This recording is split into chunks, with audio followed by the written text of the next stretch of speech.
Gagawa tayo ngayon ng jelly leche flan. So, nagawa ko na to, na video ko na siya. Ituturo ko na lang step by step. And, ayun. Watch this.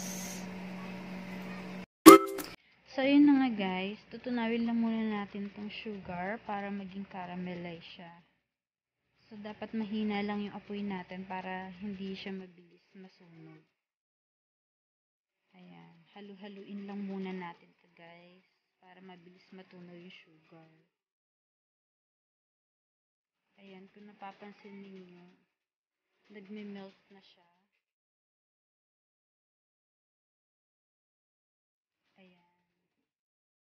So, halu-haluin lang natin to.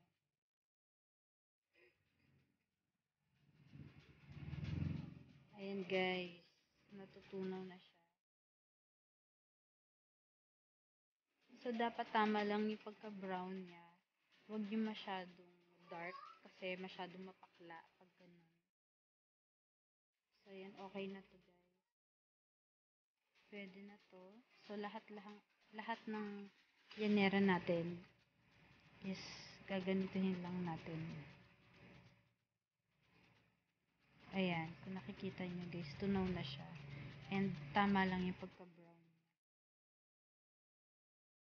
Okay na to guys. So, yun na nga guys. Lahat natapos na natin i-caramelize. So, sunod natin gagawin is paghahalu-haluin lang natin yung mga ingredients. So, i-crack lang natin tong 4 na itlog. Ayan. So, sa akin, ano lang to, medium size na egg. And, ngayon, i-shake lang natin to.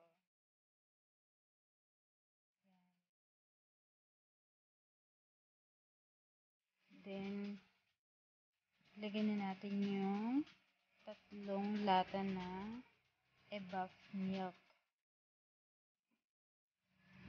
Ayan.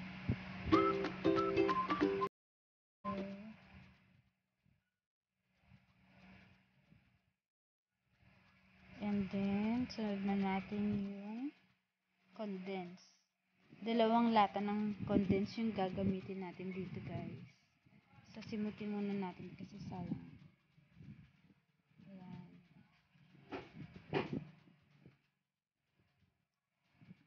Sayang naman yung natitira. So, sisimutin lang muna natin.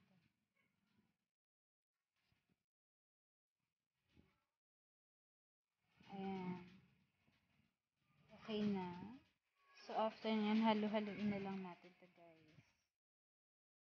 Haluin lang natin mabuti. Ayan. So, after nyan, iset aside muna natin. So, guys, ito yung ating gagamitin sa ating gelatin para magiging jelly leche flan talaga siya. So, tutunawin lang natin to sa water. Ayan. Make sure lang na matutunaw natin yung powder kasi kapag sinalang natin to, mamumuo siya. Kaya, halu-haluin lang natin hanggang sa matunaw yung powder. Ayan. So, okay na to guys. Haluin lang natin.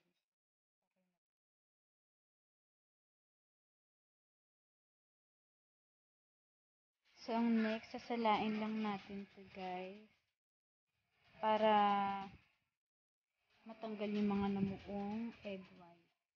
Ayan. Tapos, ihalo na natin yung gelatin. So, haluin lang natin. Ayan. Pagkatapos na ito, pwede na natin siyang isalang.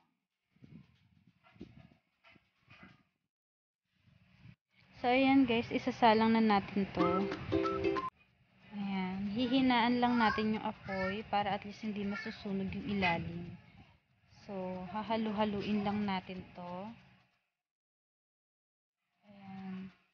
Kapag kumulo na to guys, pwede na to. Or yung tamang init lang para lang maluto yung pinaka-ingredients natin. So, ayan guys. Pwede na to. Pwede na natin patayin yung apoy. Halu-haluin lang muna natin. So guys, ayan, tapos na natin siya lutuin. Pwede na natin siyang lagyan yung bawat llanera. Ayan. So, kailangan mabilis lang yung paglagay kasi namumuo siya gawa ng gelatin. So, ayan guys, tapos na. Hintayin na natin ito lumamig tapos isasalin na natin siya sa lagayan. So, ayan guys, okay na ang ating jelly leche flan. Pwede na natin itong isalin sa lagayan. Ayan. Kung napapansin ninyo, mabilis na siyang matanggal. So, ready na ang ating jelly leche flan. Thank you guys!